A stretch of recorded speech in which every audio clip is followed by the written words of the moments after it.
So I'll put that video on the internet too for everybody to watch. But let's list off some of these lobes. You got a brain in front of you there. You can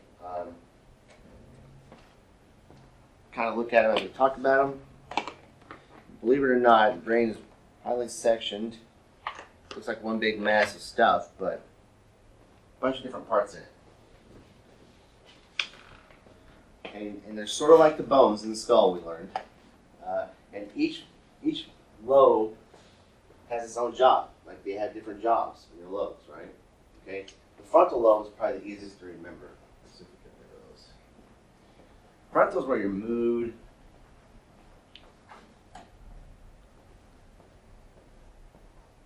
and your behaviors come from.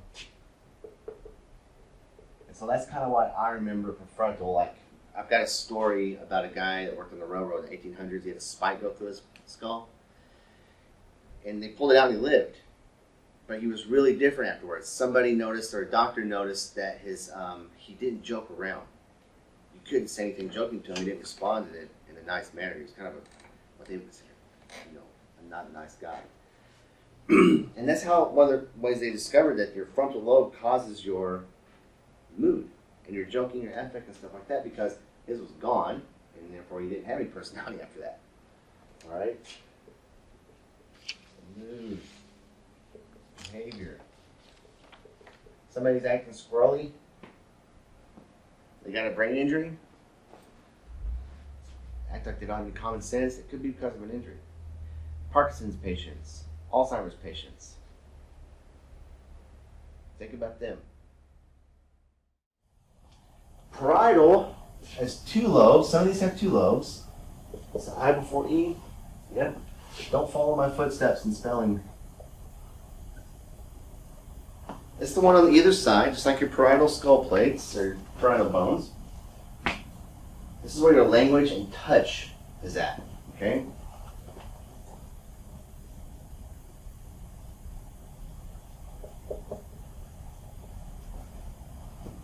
The cerebral cortex, I'm reading on page 152, is the neural bias of what makes us human. It is the center for sensory and motor functions.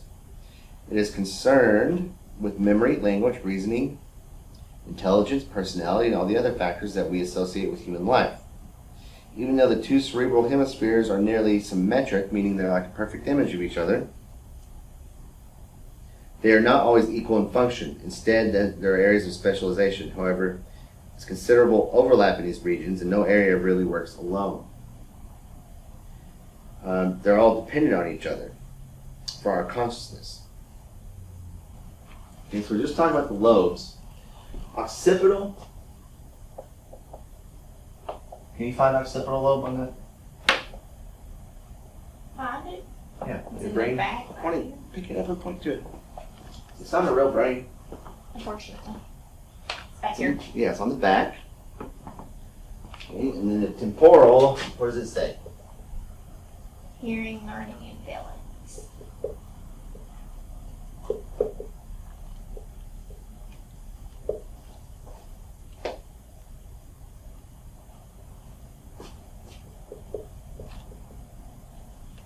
And I can't recall right off the top of my head. I'm going to have to go back and do some study myself.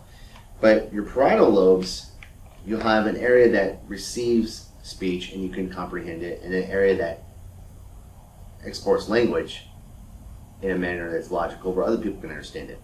And so people can have a stroke on one side or the other. People have had a stroke in the area that receives speech, which I think is Wernicke's area. I'm going to have to go back and look at that. They might talk like a normal person and can make very coherent statements and everything. But when you say something to them, it's just Sounds not, like gibberish. they literally can't process it.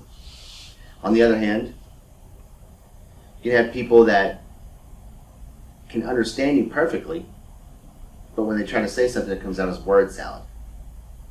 It's just kind of gibberish or nonsense. The words don't make sense. It just depends. And it's got to be really frustrating because it's like they're locked inside. They want to say what they want to say, and they know what they're saying, but they just can't make the mechanics work. My brother's like that. Like, I swear, when he talks, you can't understand him, but he knows what he's trying to say. Yeah. It could be an area. You said he was diagnosed with CP, right? Yes. So, I'm not gonna really worry about the insula. One that's, I guess we can call this one a lobe too, but really I don't think of it as a lobe. This little tiny part in the back, cerebellum, meaning tiny cerebral or tiny brain, is this area in the back right here. What does it do? Your balance and your coordination. And it sits on the top of your spine for the moment. Right.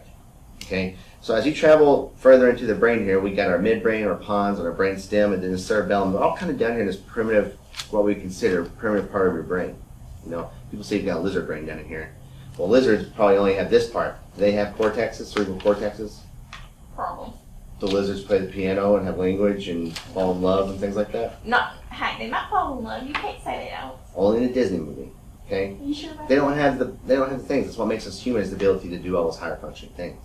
Okay? Remember me telling you about the evolution of the ape jaw and how it got smaller, allowed our brains to grow bigger, kind of stuff? that a penguin falls in love with one mate for the all of its life? Well, they're monogamous because trust me, I don't believe in complete evolution and stuff like that, but it is a payoff because there's less time spent finding a mate and more time spent rearing young for the passing on genes. They're also, what's the word where you eat your own kind? Cannibalistic? Yeah. Penguins are cannibalistic, if I'm not mistaken. What animal ain't? This animal's not. So balance. Some people are, though. Coordination. I know, like they 8 or fingers in their toes. People with problems in this area of the brain often have no coordination. It also helps you keep your trunk muscles up, keeps your body kind of erect without you thinking about it. All right, you can imagine the kind of walking or gait issues people would have with a tumor in this area. A stroke in this area, same thing. You cannot do much at all surgery here. You can irradiate it, okay? But what is it near? Your spinal cord. Well, we're not in the spinal cord yet. Spinal cord starts outside of your skull. Oh, right. So we're in the brain stem, and that's where so many important functions are happening. You can't really do surgery in here. Your heartbeat, your respirations, blood pressure, all that's right there. So you can't really mess with it.